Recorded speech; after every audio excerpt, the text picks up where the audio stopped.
Панове, доброго ранку усім. Good morning, everyone. We start our working day at Ukraine Crisis Media Center, and the first topic is do not let the parliamentary committee make medical reform only cosmetic. Speakers are Olha Suprun, Acting Minister of Healthcare of Ukraine, Oleksandr Yabchanka, pediatrician, expert of Reanimation Package of Reforms, Iryna Lytovchenko, co-founder of the international charity fund Tabletochki, Olha, Stefanyshyna, Acting Director of Charity Fund Patients of Ukraine, Ustinova, board member of the Anti-Corruption Action Center, Iryna family doctor, and Rembey,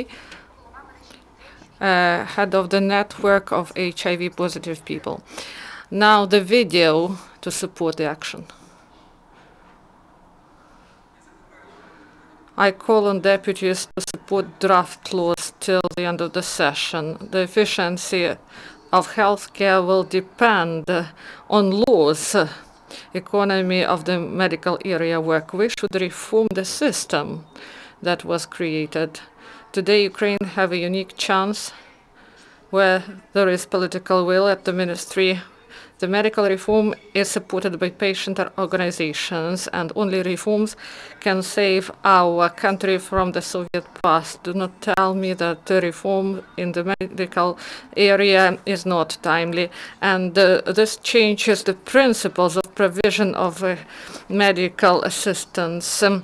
I'm sure that we should change the system, and there should be transparency in the area. And let's start to be a plus. So we invite our speakers to take the floor.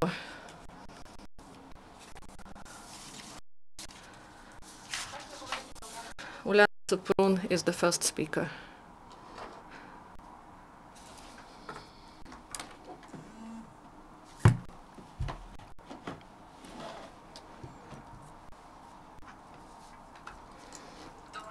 Good afternoon.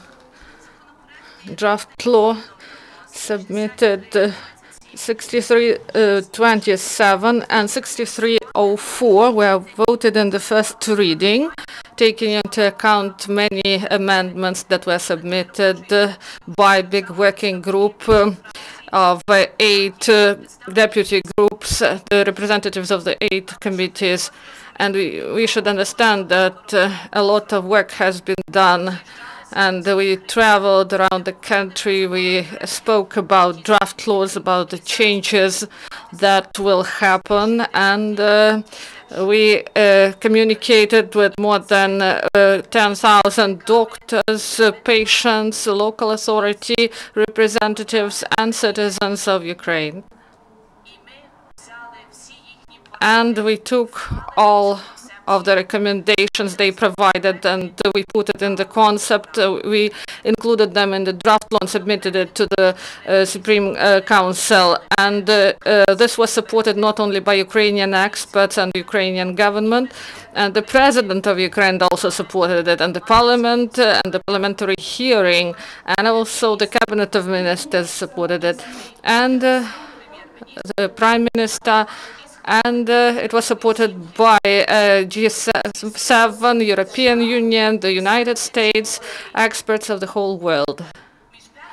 Among first and second reading of this draft laws, some amendments were provided from 80 people's deputies, and there were a lot of amendments provided, and the working group started its work that is created by the Committee on the Healthcare at the Supreme Council, and for 2 weeks they worked in order to incorporate these amendments to the draft law to support to provide it to the Committee on Healthcare at the Supreme Council, and unfortunately, based on the results of the second working group, there were key changes to the draft law that cancelled the protocols, and they excluded important part about copay.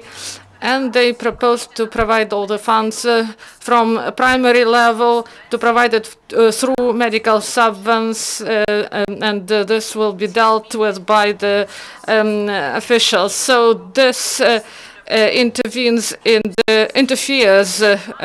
the reform, and if there are no protocols, if there are no transparent financing, and if a person cannot influence his own treatment, there won't be any reform. And we, as the ministry, we addressed and we said the truth. And those reforms that are proposed, they are not reforms. These are barely changes to finances that is financing that is going on now, and we should be ready that there won't be key reforms. And even draft law, where they changed key things, they do not allow it to be voted in the whole. That was provided by our profile committee, and 2 weeks ago there were 4 meetings of the working group, and they worked on the 886 amendments, and they provided it to the profile committee. And yesterday the committee only worked for 2 hours and only reviewed 50 out of these amendments. So they will need 32 hours in order to go through all these amendments if they work like this. So we cannot allow that small number of deputies, 1 committee, 9 out of them, that they will decide the fate of 40 million of Ukrainians. They do not provide the chance for the deputies to see this draft law and to decide the fate of this reform. And all this is done in order to prevent us to come to this hall and to vote for medical reform. And I cannot find any other explanation. And there is a delay that is intentional. They want to ruin the reform and have the things as usual. So reform of healthcare is a great hope and great risks. And we cannot say that we implement reform if they just want to imitate it. The imitation of reform of healthcare will lead to loss of faith in reforms on the whole. The officials of the state, they publicly supported medical reform. There was a National Council of Reform, and the president supported this reform, and the cabinet ministers provided its support, and key deputies of the Supreme Council, the heads of factions. And yesterday, former ambassador William Taylor addressed people's deputies with a call to reject populism and to make progressive steps in order to improve our system of healthcare. And I address everyone for help in order to draw attention of those who supported us all this time, in order that they involved and addressed the deputies of the Verkhovna Rada in our committee, and in order that they made the conclusion that they should do the work and provide a conclusion. And I addressed the deputies that will vote in the hall in order that they review these draft laws and understand that a lot of experts worked on them, and there is support of a lot of people, and we are ready to implement them, and especially at the primary level of healthcare. And I demand from the deputies of this committee in order that they review those amendments that are submitted and to return the essence of these reforms, and and I address to each of you, please think about reform of healthcare. Please write a phone to your deputy and ask them to make this step ahead. Let's implement reform, let's improve the system, because if we do not do this, we will die more than give birth, and then people will die and live less longer than our European partners. And we want European health care. Thank you. Thank you, Ulana. And now the floor is given to Oleksandr Yabchanka. Good afternoon, dear colleagues. I had a pleasure for the last half year to communicate with doctors, with my colleagues, with local government representatives, with the citizens who are interested in healthcare reform in the framework of Zmienity tour. And we had it with Center UA and our partner organizations, and we traveled to 63 towns, and hundreds of meetings were held, and 10,000 participants during our public consultation. So we came to hear the feedback about the reform. And you know what people want. They want to have clear guarantees, state guarantees, not empty promises that we have today. And doctors want clear rules of the game, the rules that they work with, and the rules and stimulus to work better. And this is proposed by the system of the strategy, and this document was discussed with the citizens of Ukraine, and this document was supported by the president, by the heads of factions, and 2 working groups worked on the draft laws that should provide the opportunity to implement this concept into life. And what we have today, so the phase of the reform of the big European countries in the hands of a small number of deputies who block this reform. And I'm not afraid of saying this, and I saw like other draft laws were adopted by Mr. Kvitashvili about harmonization of the institutions. So there were also delays, and out of 86 amendments, the committee only dealt with 50, and they discussed these amendments with among them. So we are the hostages of this committee. So if they do not do this work today, so these draft laws won't even get a chance to be submitted to the Supreme Council. That's why I can only say one thing. This is a sad situation with our representatives in the parliament, especially with our representatives in the committee on healthcare, because we have a weird coalition when the head of the committee, Olga Bogomolets, got united with the representatives of Bloc and the populists and the representatives of pharmaceutical lobby, and practically blocks this reform. What we can wish, what we can hope for, maybe we should demand to change the rules according to which we elect the deputies, in order not to be hostages of these deputies. Thank you. Thank you. Now the floor is given to Iryna Lytovchenko, co-founder of international charity fund Tabletochki. Good morning. The first thing I want to say is let's all together to pay attention to those who support the medical reform and who don't.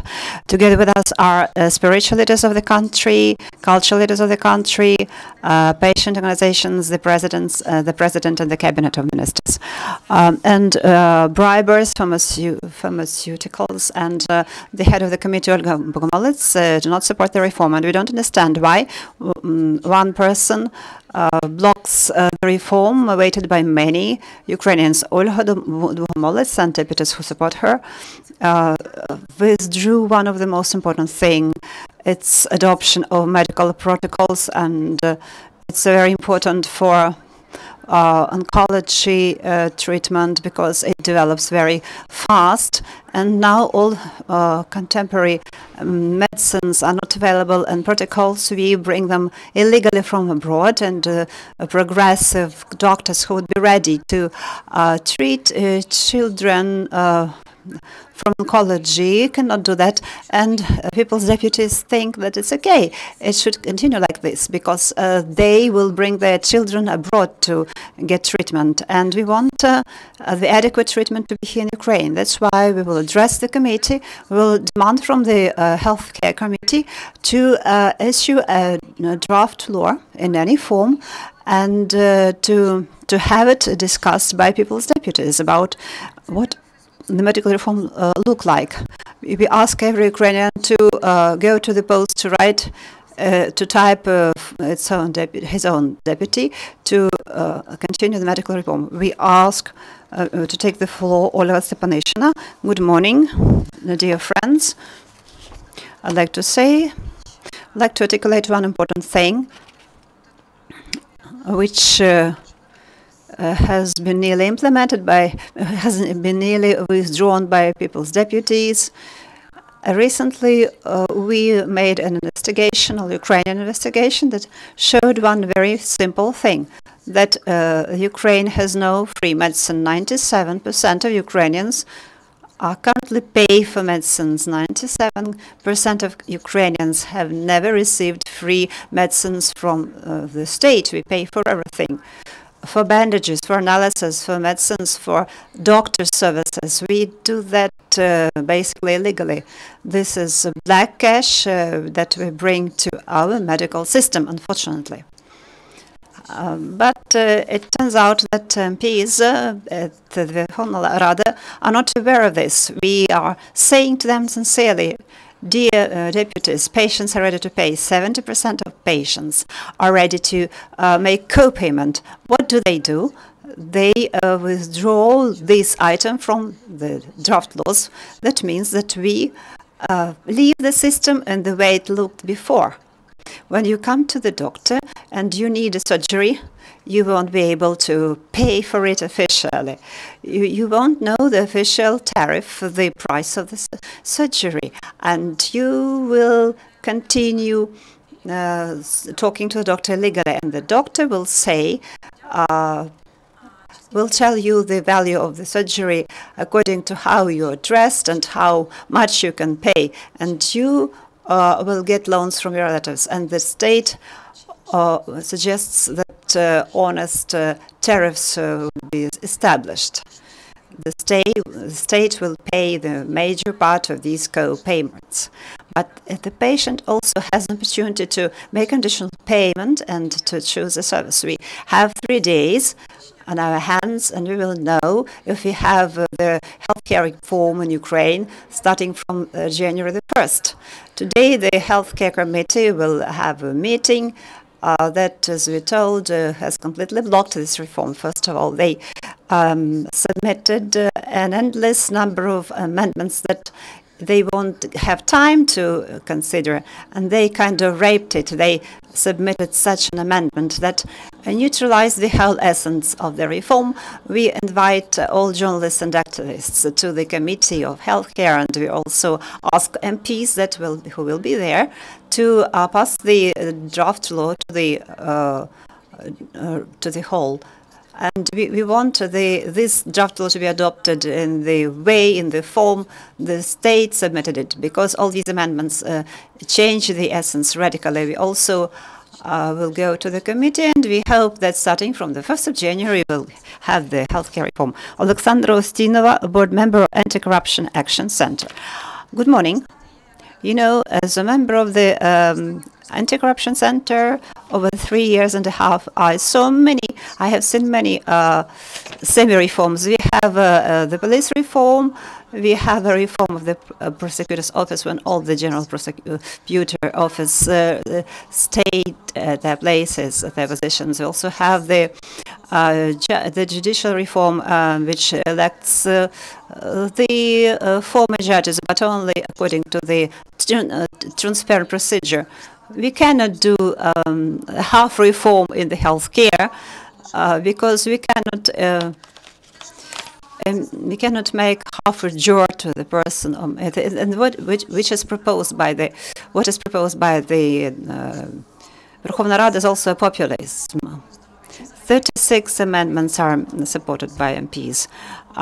When we look at the number of deputies who have either financial literacy or primary education in healthcare, then it's the minority. The draft law was developed by healthcare experts that has been completely negated, and now they want to show us another fake reform. They want to make the healthcare ministry to sign under this and to persuade us that it will be another reform.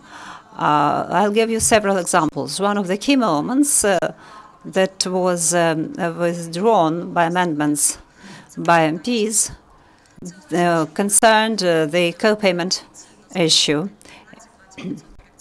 We will have to pay 15 or 20%, as was suggested by the healthcare ministry, and we will have to replenish the doctors' pockets. Also, it will involve corruption schemes that will enrich doctors who have private funds at hospitals. We saw the tax returns of these doctors. They are very rich people.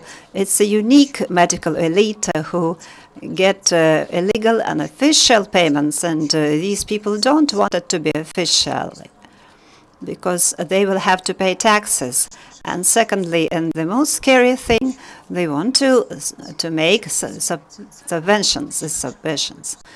What do they mean? It involves increasing twice the healthcare and to bring it all to the regions. All these people who own hospitals, for example, utility companies will decide how to manage these funds. Do you think that there won't be any corruption? I think that the corruption will be huge, because at the regional level, everyone knows his or her own doctor, and private clinics, and also these private clinics will get their funds. They won't distribute the funds according to the level tariffs as it was stipulated during the creation of the national agency to create honest rules through all the regions. Now, local SARs will decide it all at the local level. And the last is the treatment protocol. I'd like to give you an example that happened from our experience. What is adaptation of international treatment protocols from the point of view, corruption point of view? If you take international protocols, and then our Academy of Science makes a sitting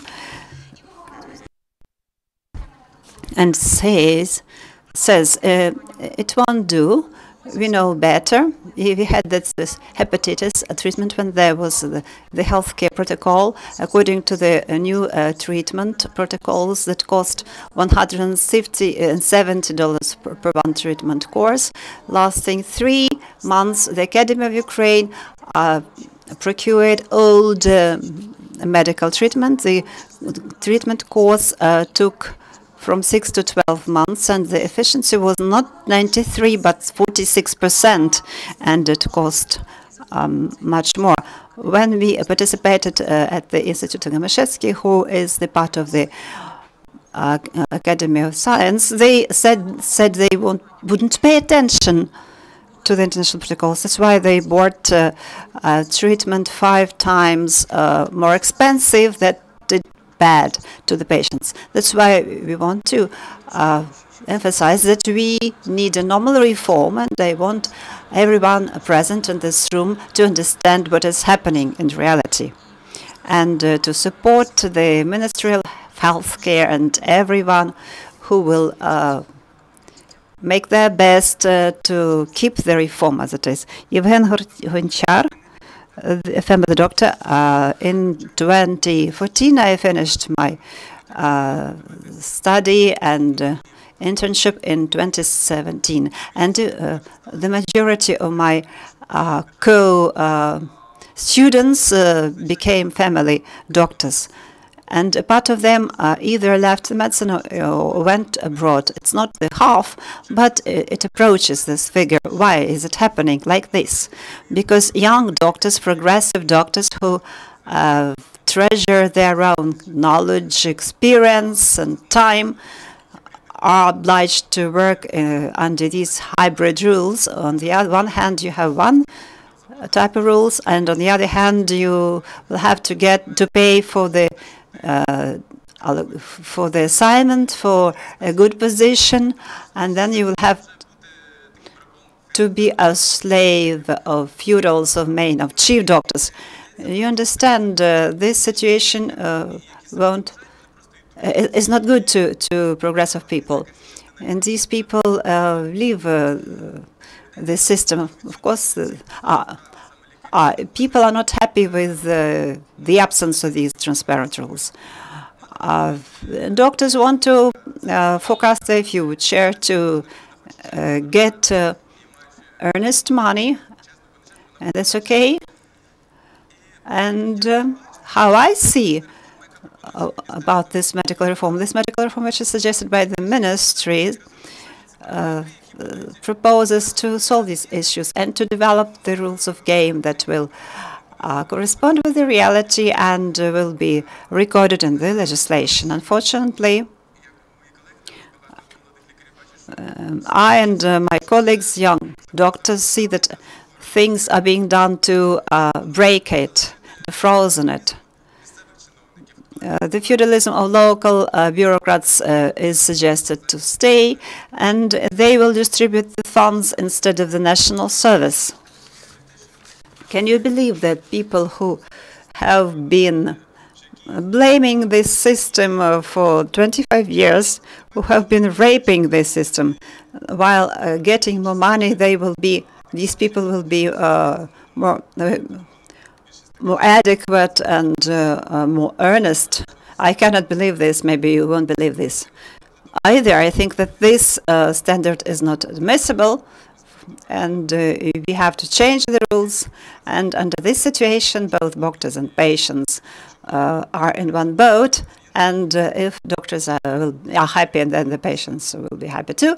And the doctors would like to have an opportunity to provide quality service, to give treatment according to the newest protocols, and not to use medicines more than 50 years old.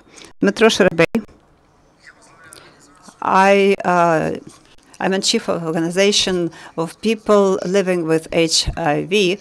This virus gets life away. Very many people in Ukraine live with tuberculosis, with hepatitis that carries hundreds of lives away. We understand how to save the lives of these people, but there is a more scary virus, which is large-scale virus. This is the greediness virus.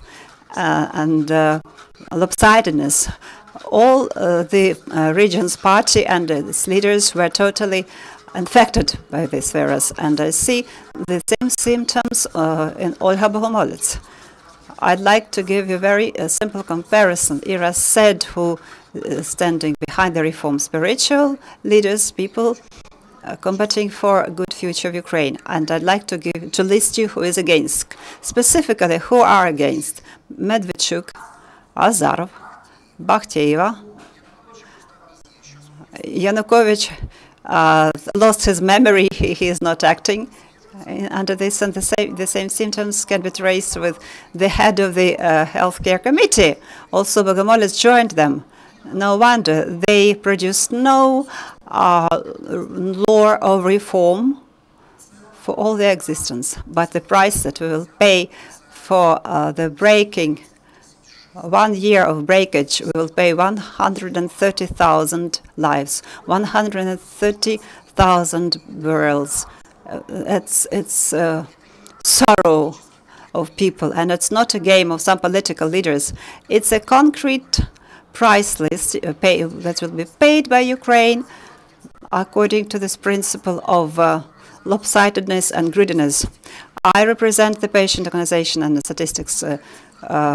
We bury people are large. We don't want to bury people. We don't want the healthcare committee block the way to the life. If the committee blocks the reform, it should be renamed into the death committee, headed by Bohomolets. And the only statistics of their success or lack of success would be the number of people life we will lose during the year. It's a group of people blocking us, blocking the way to the future. The only thing they want is to give no comment and to pass the laws into the Verkhovna Rada, into the Verkhovna Rada room, and the Verkhovna Rada should decide either we will leave or not. And if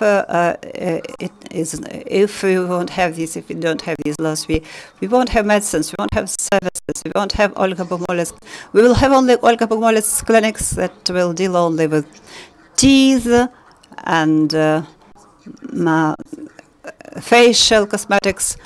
They don't want European protocols, and they never saved people. All patient organizations support the health care minister and the cabinet of ministers in the way that the system of healthcare should change this year. The healthcare committee gets only one chance to demonstrate their reasonable approach, not to interfere with changes in this country. Dear colleagues, we have time for questions. Thank you. You see here in front of you who is supporting the reforms. Those are patient organizations, doctors, patients, anti-corruption organizations, the Ministry of Healthcare, the President, the Cabinet of Ministers, the Prime Minister, and national organizations. Everyone, all of them support these reforms. And why? Because they are honest and they're fair. We call the committee, the healthcare committee, to do its job. Keep the essence of these reforms. Don't change them, but make a conclusion, your opinion, until the end of this day, till the end of your sittings, to bring the chance to the Verkhovna Rada for the first fair reforms in the field of healthcare. Thank you. Dear colleagues, do you have any questions? Please introduce yourself. Olha, 1+1 division. I'd like to ask maybe today people are making their presentations who need treatment abroad, and they don't understand how funds are distributed, and that the funds allocated for this year have been spent, and someone is put on the waiting list and someone is not. How will it work, and will it work this year, and what will happen after the reform? I can give you an answer. Yesterday, we had who came today, those people who require much more funds from the state to send their relatives abroad, because we are not able to give them treatment in Ukraine. 203 million hryvnias we paid for their treatment abroad, but 94 additional people are in the waiting list, waiting to go abroad through the state. We submitted amendments to the budget of 2017 to cover these funds. Now it's in the budget committee. Unfortunately, the Verkhovna Rada are discussing changes in the first reading, and I was present at the budget committee, and Oksana Kurchenska, Iryna were also present, and we made the budget committee clear that these funds wouldn't go to the construction or something else. It's the people's life. I believe we have persuaded them, but now it's in the hands of the budget committee how much money they will give. And depending on the Verkhovna Rada, whether they will change the vote for these amendments or not. We don't have these funds with the ministry. We get funds from the ministry specified by the Verkhovna Rada of Ukraine. Then today, I will join you to have a meeting in front of the cabinet of ministers. I agree with you. We need to require this as long as we are able to reform our system to support these reforms, and then as we are able to finance our system correctly, we shouldn't send our citizens abroad, and we'll be able to treat them here, because for everyone sent abroad, we will be able to give treatment to 2 or 3 patients.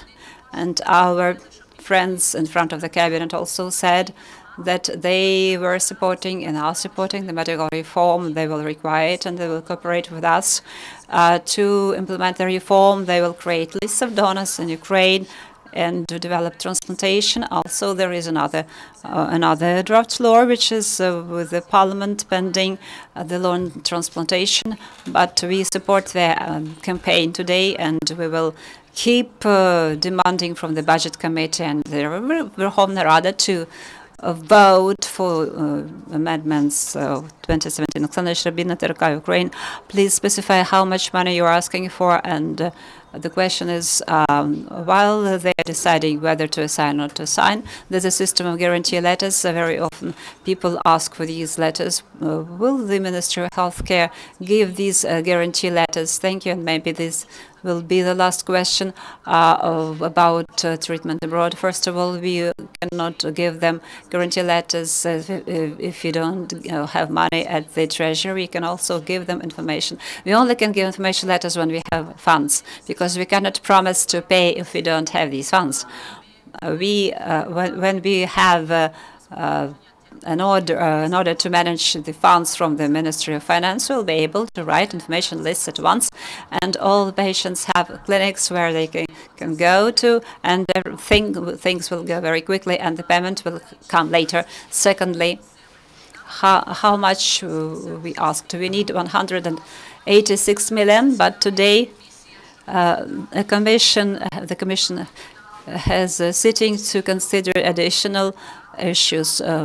MPs made submission for additional funds. They asked from the budget committee. I don't know whether they will provide them or not. We have to provide funds for already specified patients, not for probable patients that will probably come the next days. And we asked the funds. We know that we will need 100%, 186 million.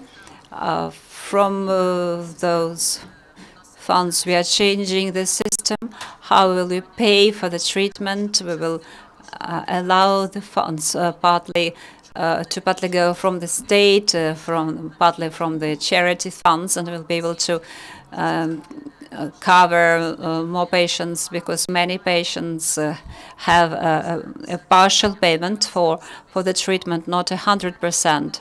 Until now, we haven't been allowed to pay 100%. We had to have a partial payment. Now we are changing these rules, partly coming from the state and partly coming from the charity organizations paying the funds, but we have already 203. We provided 203 million from the state budget, and in the autumn we will continue to ask amendments to the budget or the reallocation of the funds, so that more patients could be sent abroad for treatment. All 94 being in the list.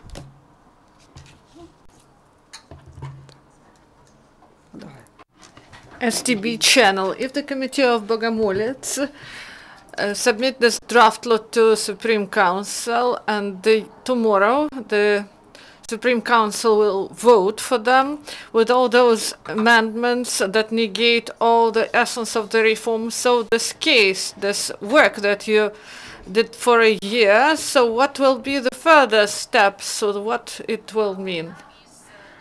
One of our red lines, this is to have subvents at the primary level. So in the majority of cases, this comes from our committee. This is our red line. In this case, we won't ask it to be voted. This is the red line for us. And other amendments that are the exclusion of protocols, we can reinforce it through the Cabinet of Ministers and to make changes later. And about inclusion of the broader services at the guarantee level and rejection of copay. I believe that this is at the secondary and third level, but we start changes from the first level. We wanted to start these changes 1st January, and if this draft law is voted for, we can work with it. We can start it at the primary level, and we will demand changes to the laws through the Cabinet of Ministers and through our orders, in order that at the secondary and third level to provide fair provision of services and fair financing of the services in order to guarantee the primary and secondary and third level, the rehabilitation, emergency treatment and rehabilitation treatment, and they say that they guarantee everything, but there are no funds, and then there will be long queues of people who will wait for treatment, or people will go to private clinics because the state won't be able to pay for them. So these amendments, they look like sabotage of what we try to do. Or people just do not understand what is going on now in Ukraine. And I believe that this is one thing and the other, both. So the results of committee, so maybe you will say that do not vote what is submitted to the parliament. If they return subvents, yes. Grynchenko. And those amendments were supported by the committee. Do you see a corruption component on them? And how the ministry responds to corruption in the field? And the actions of NABU and anti-corruption bodies.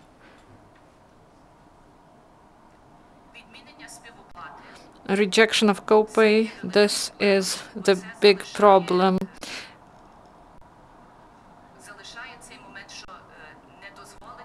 It will prevent us to provide better salaries to doctors because we will have the same funds, and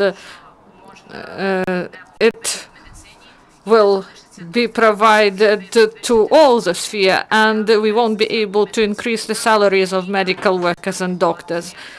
And the situation will remain the same, and doctors will continue to take bribes from the patients because they won't be able to live on their salaries. This is one thing. And second, all the patients will go to private clinics if there are long queues and not enough funds in order to support our communal facilities, and if they do not have new equipment and funds for repair work. So this is one of the reasons why. And the most disturbing thing is the cancellation of protocols, because those changes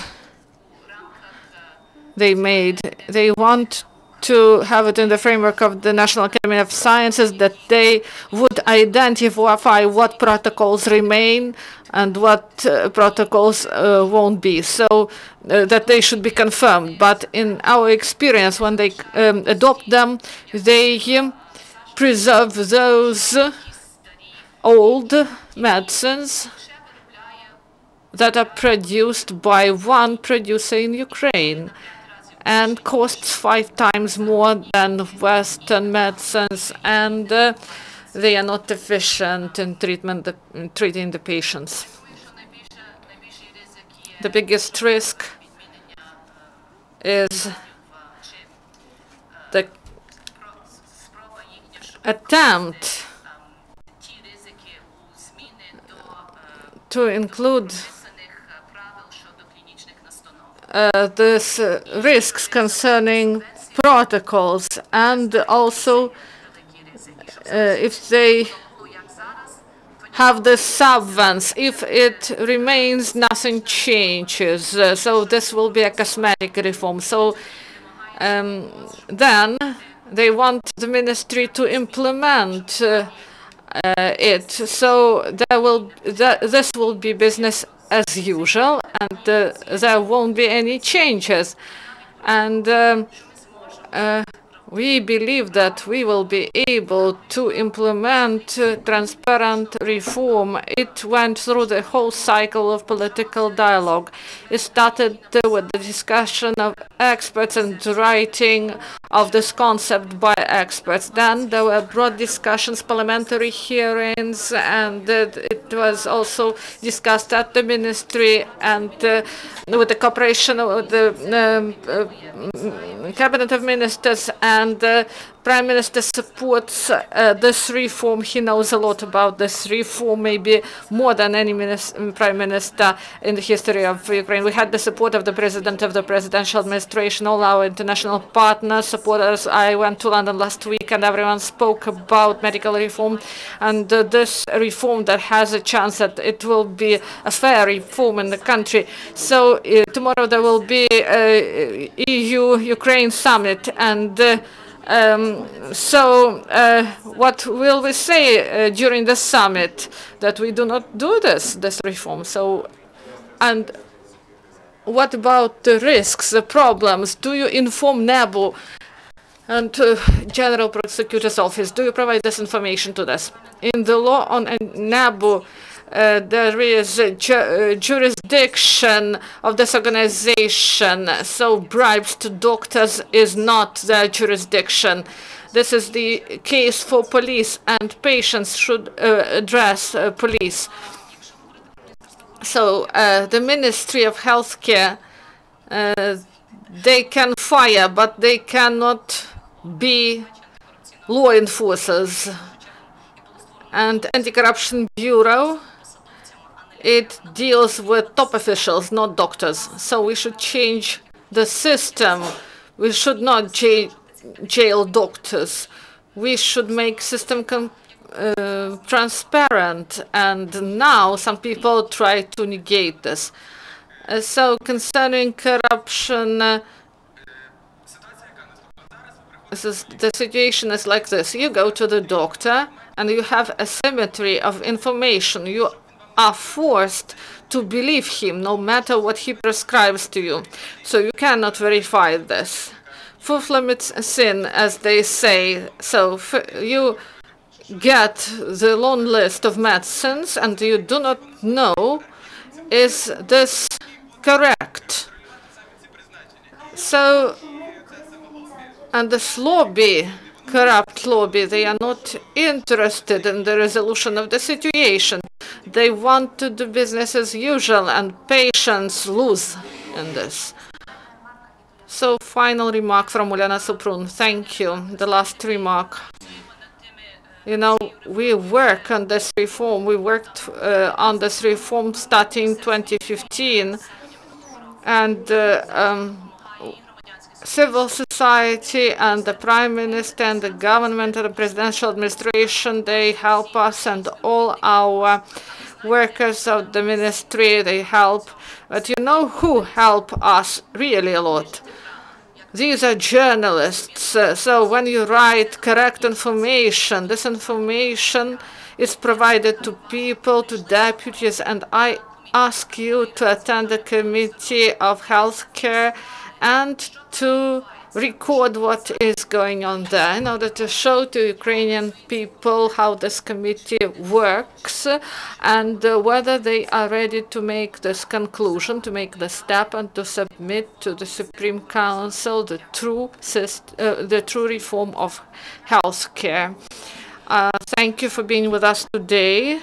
You can put your questions off records, because we will have next briefing. Thank you.